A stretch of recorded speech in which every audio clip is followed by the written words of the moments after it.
Hello, everyone. I'm Natalia Bilbao, and here's what's happening in LA this week.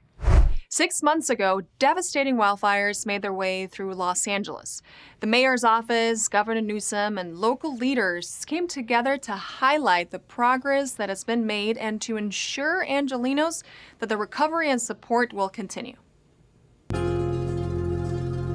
This has been the fastest fire recovery in terms of debris removal in modern history.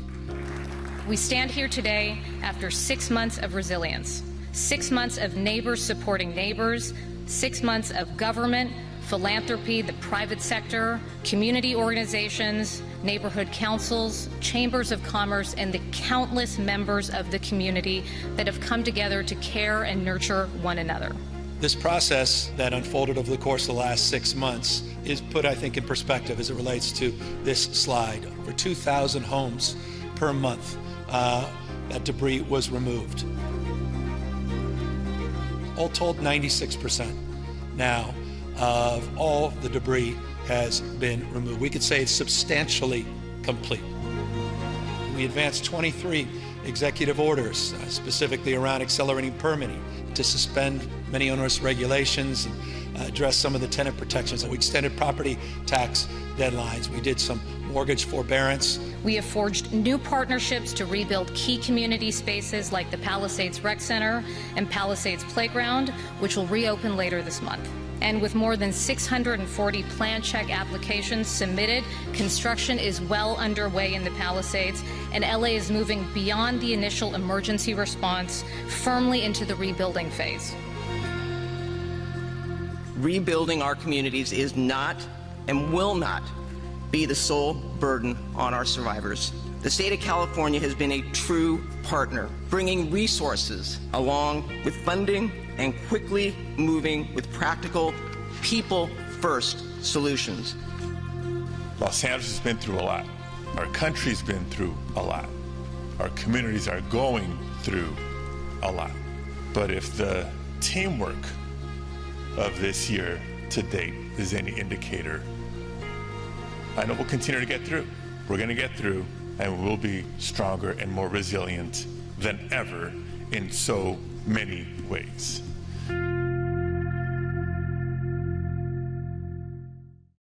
The Los Angeles Fire Department wants to remind Angelenos that the use of fireworks can be dangerous and even deadly. In Pacoima, firefighters visit the site of a recent fireworks accident. We're in the Pacoima community on Corcoran Street, and this tragically was the scene of a fatality fire. It is unknown as far as what started the fire initially, but we know that fireworks were part of this emergency. Tragically, several homes were destroyed by this fire, putting a lot of people without a place to live.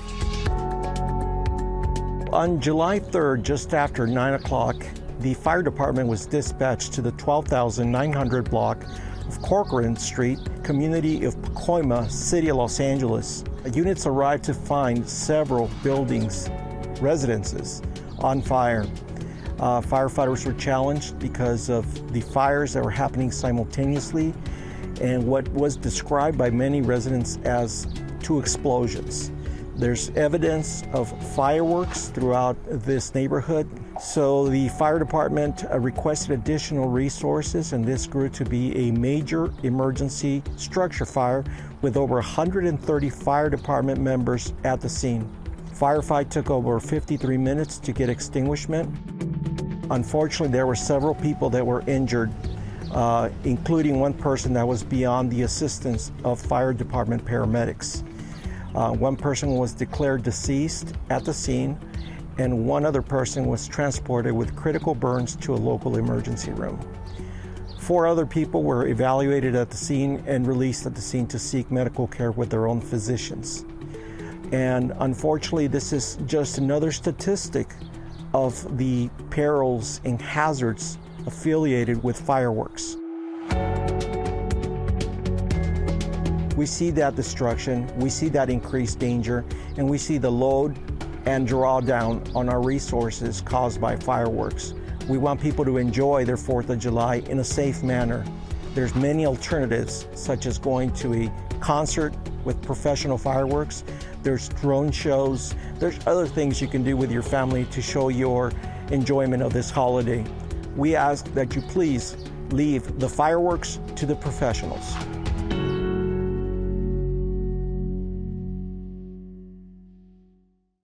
When the fires hit LA and emergency crews were stretched thin, Angelenos relied on their neighbors and those around them. To be prepared, the Department of Recreation and Parks hosted a community emergency response team training course. Angelenos came together to learn how to protect themselves and their neighbors from natural disasters. Today is a good day. This is the graduation of the latest class of CERT volunteers, basically people who've been through the LAFD, the fire department's course about how to look after themselves, their family, and their local communities in cases of emergencies. A lot of volunteers are graduating today, so we want to applaud them, and we really want to thank all of the instructors who dedicated their time to educating the public and the community on emergency preparedness.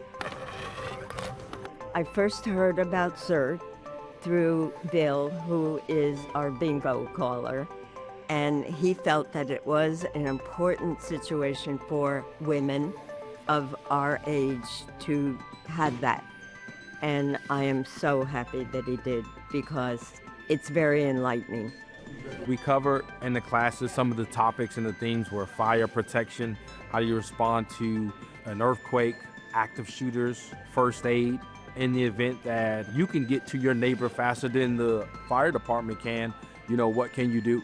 And how you support your local battalion. So those are some of the things we covered.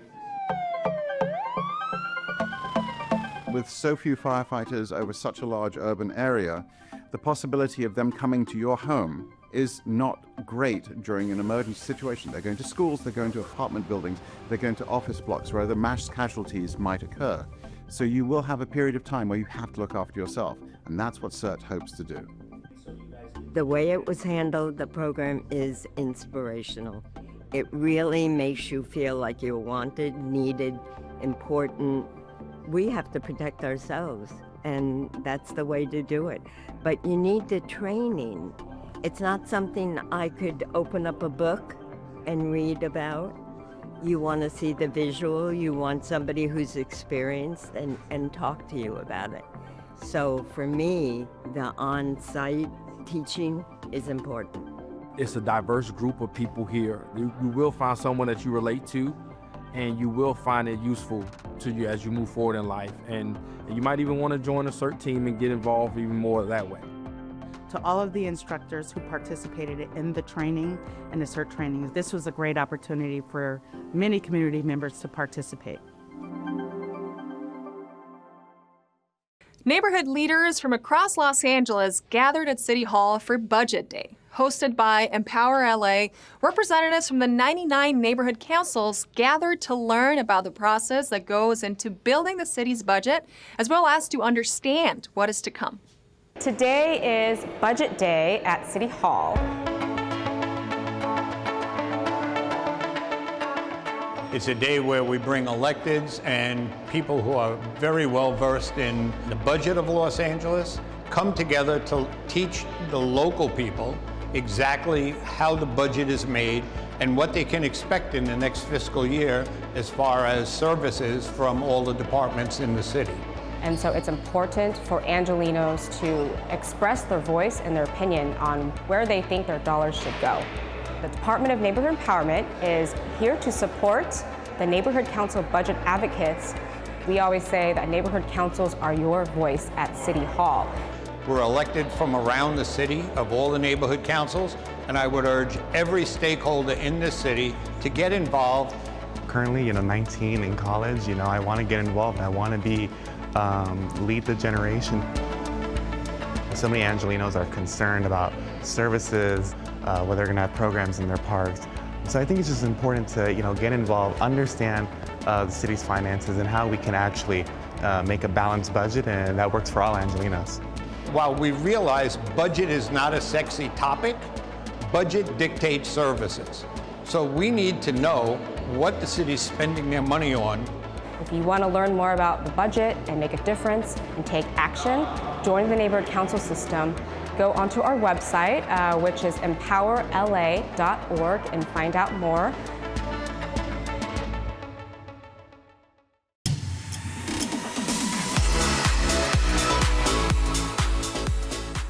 The City of Los Angeles minimum wage rate is increasing on July 1st to $17.85 per hour. Minimum wage increases are based on the Consumer Price Index for urban wage earners and clerical workers for the Los Angeles metropolitan area. According to LA City Bureau of Contract Administration, employers must post the Office of Wage Standards wage and sick time notice in a visible location at workplaces. Employer notices are required to be in English and any language spoken by at least 5% of the workforce. Retaliation against any employee exercising rights under the minimum wage and Office of Wage Standards ordinances is prohibited. For more information, visit wagesla.lacity.gov. LA City Sanitation and Environment is collecting new school supplies for Los Angeles students in need, with 7 public drop-off locations throughout the city, operating Monday through Friday from 9 a.m. to 4 p.m. The back-to-school supplies drive is underway and is scheduled to end on July 31st. Acceptable donation items include backpacks, flash drives, reusable water bottles, notebooks, calculators, and more. For a complete list of donation items and drop-off locations, click on the Donation Drives tab at sanitation.lacity.gov. The Port of Los Angeles has been selected as one of 2 venues to host sailing competitions in the 2028 Olympic Games. The port has previously hosted Olympic sailing events in the Outer Harbor for the Games in 1932. LA 28 cited the favorable racing conditions and optimal spectator viewing offered by the Port of LA's location. The port will host 6 boat competitions in the 2028 Olympic Games, including men's and women's dinghy, men's and women's skiff, mixed dinghy, and mixed multi-hull. Councilmember Tim McOsker said the Olympic sailing competition would showcase the best of the harbor and the city on the global stage. For more information, visit the latest news tab at portoflosangeles.org/news.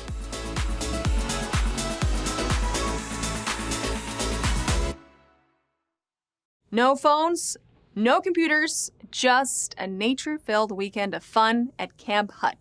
Being tucked away in the middle of the city, Councilwoman Hutt provides a place for the young ones in her district to spend a weekend in the great outdoors.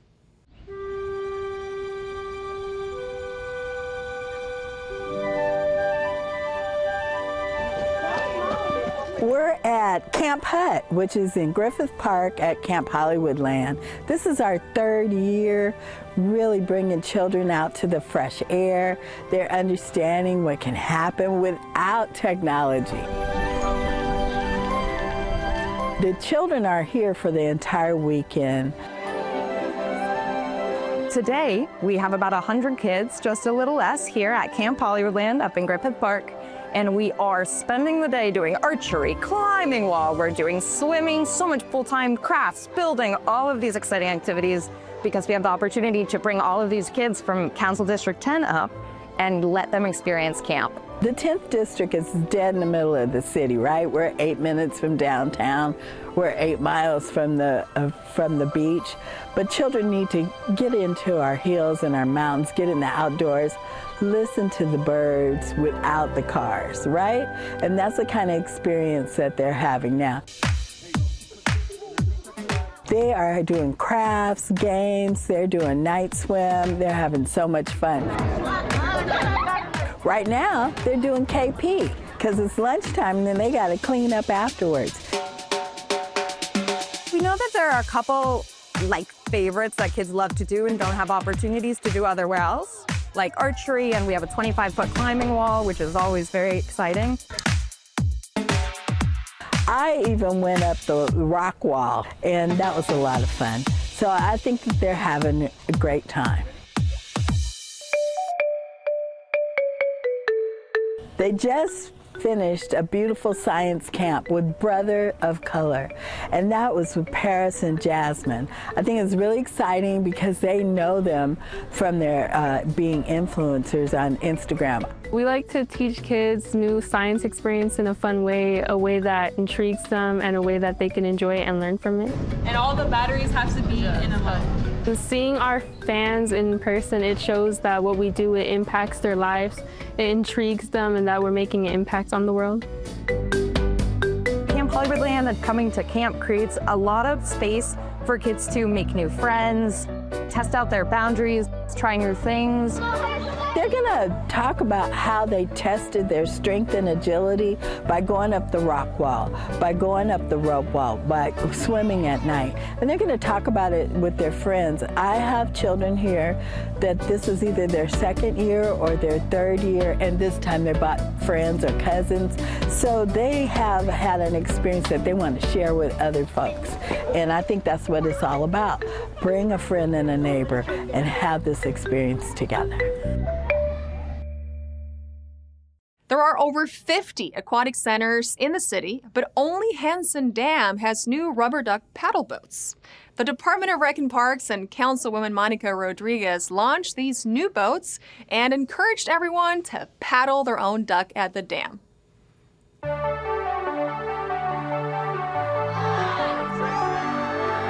Today we're at Hansen Dam Aquatic Center where we are launching rubber duck paddle boats, and I'm very excited because this is an opportunity for us to create really welcome family spaces with a variety of activities for people to enjoy that are both cost-effective and accessible. Swimming is also a very important life safety skill, and our Department of Recreation and Parks does a lot of free and accessible swim lessons, and we want to encourage everyone to use all the amenities and facilities that we have here at Hansen Dam Aquatic Center. These are new ducks. You can see them at Lake Balboa, the swans, and we have introduced them to our lake here at Hansen Dam. And it's just a fun recreational activity for kids and to promote water safety as well. And this is just a great recreational activity for them to have fun and enjoy the time with their family under the sun.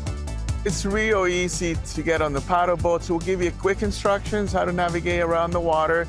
It carries up to 5 people. I mean, saber nadar es muy importante para todas las personas.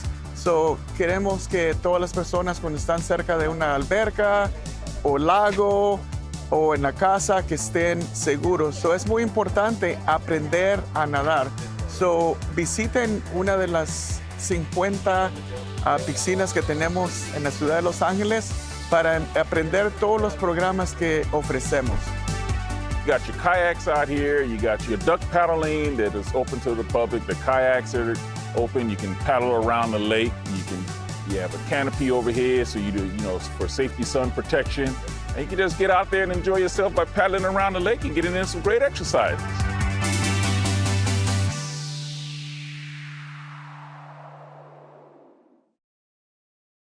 The sun was shining bright on the west side at the first ever Venice Summerfest.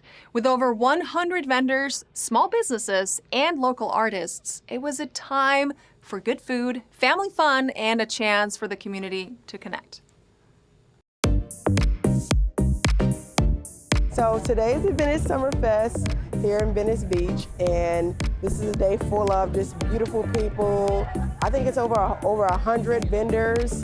Great food, just family-friendly activities. It's such a beautiful time to just celebrate summer, just to celebrate just being alive and just enjoying the beautiful weather.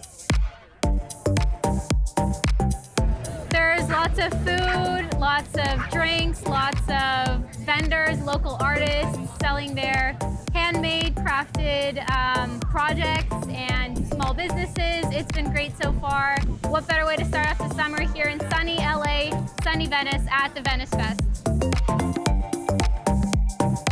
We moved in a year ago here, so it's been great to be introduced to the community and get to know some local businesses that are out here selling products, and it's just been great to see everyone happy faces. The sun's out, so it's been a great day so far. Oh, I love Venice Summerfest because, again, you get to support so many different businesses. There's so much shopping. So, you know, I'm in shopping heaven. It's just an all-around, overall great festival. It's one of the best festivals in the LA area, and it's fun. I love it. As part of Juneteenth celebrations, Councilmember Price brought the community together for a special dedication. South Park Recreation Center is now home to the Barry White Gymnasium. It was a time to celebrate not only this dedication, but the legacy that it represents.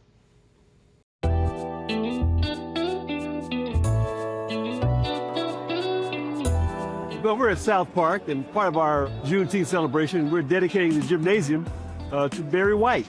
He was a real son of this community, and it's a way for us to honor his legacy, his memory, and his honor. Well, we know that dance and music is an important part of celebrating, and so we're going to be having a sock hop, or an old-fashioned party, celebrating the music and memory of not just Barry White, but of all the greats. I was one of Barry's songwriters, so I came out to speak on his behalf. I'm the writer of his only Grammy-winning hit, well, co-writer, Staying Power. So if you haven't heard it, go ahead and check it out. But yeah, we're here today for him.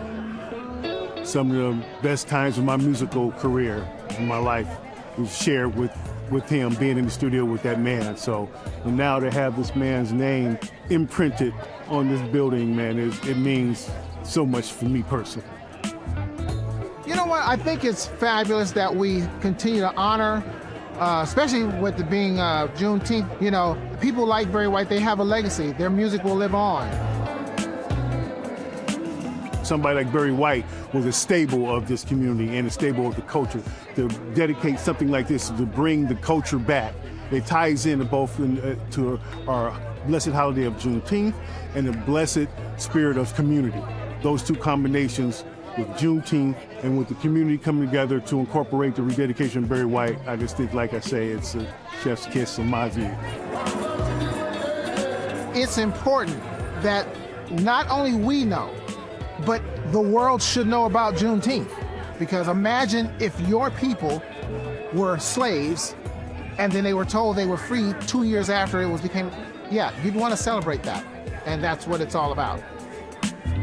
This is a way for us to acknowledge, first of all, the tremendous sacrifices that have been made. And so as we celebrate, it's more in the recognition of knowing what we can achieve. And working together, we can be successful. Diversity is our strength. And today we recognize the strength of the African American community.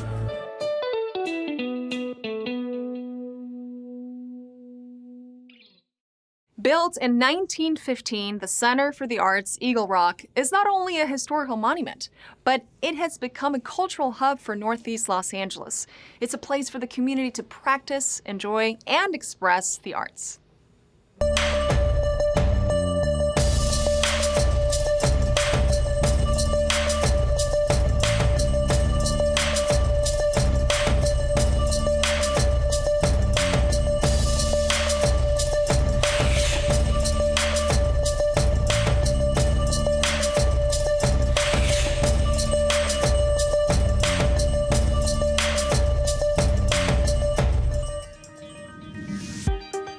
The building that we're in is a historic Carnegie Library building that was built in 1915. And a fun fact about this building is that the architect was the architect of Union Station. So when you see the vast expanse, you're in like a little mini Union Station. It's a cultural monument. It's on the Register of Historic Places. The mission of Center for the Arts Eagle Rock is to be a cultural hub for the Northeast Los Angeles community and beyond. We provide a creative environment for artists and members of our community to make art together and feel creatively inspired and connect them to the transcendent power of the arts. We have a very robust programming slate. We have an after-school arts program called Imagine Studio, where we bring contemporary artists into elementary schools in Northeast Los Angeles.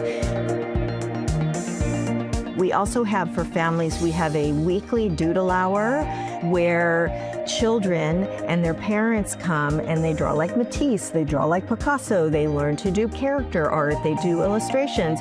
So they learn a different technique every week. And to see a father and his 5-year-old daughter drawing side by side, it just fills me with delight.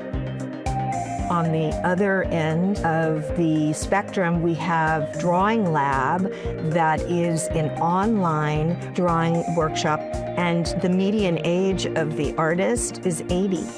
Friendships have come out of that, and that's a really wonderful thing to see how art connects people and it expands your life in ways that you never thought possible. Being the director for the center, the most rewarding experiences I find are watching people blossom. I think of the center as a garden, and we're planting all of these seeds for the future. People grow when they come here. That is the philosophy of this place. I think it's important that the city of Los Angeles support the creative dreams of the people who live here, because people need to know that their inspiration matters. If you want to be a painter, you want to be a sculptor, you want to be a printmaker, you can. The citizens of Los Angeles deserve to have their city support their dreams. We would love to invite you to come and experience our programming. And so the best thing to do is to go to our website, which is cfaer.org.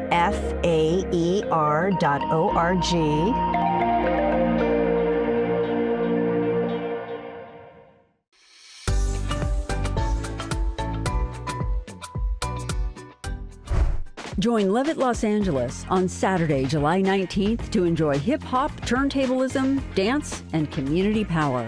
Barrier-breaking gangsta goddess Medusa takes the stage at 7 p.m. With roots in the Leimert Park spoken word and freestyle scene, Medusa is known for razor-sharp lyrics and powerful performances. Legendary Beat Junkie Institute of Sound will be blending classic vinyl skills with cutting-edge production. They'll be followed by No Easy Props featuring a breakdance battle. Head to Levitt Pavilion in MacArthur Park for hip-hop, turntablism, and community on Saturday, July 19th, beginning at 6 p.m. For more information, visit levittlosangeles.org. On July 19th, join the Los Angeles Public Library for Feelings Matter, a family literacy program. At this event, families will explore new ways to express their feelings through exciting books and hands-on activities. The library will be offering refreshments, and every family will leave with a new book. Head to the Singleton Adult Literacy Center at LA's Central Library for Feelings Matter, a family literacy program, on Saturday, July 19th at 10 a.m. For more information, visit lapl.org/events. The summer season of free concerts continues at Warner Park. Join the Department of Cultural Affairs on Sunday, July 20th for Kenny Hale and his musicians who recreate the music of Neil Diamond. Clap along because it's going to be so good, so good. The support act is emerging artist Jeffrey Chan, whose danceable synth pop will get you groovin'. Enjoy free music at Warner Park with Kenny Hale's tribute to Neil Diamond and emerging artist Jeffrey Chan on Sunday, July 20th, beginning at 5:30 p.m. For more details, go to valleycultural.org. And that's a look at some things to do.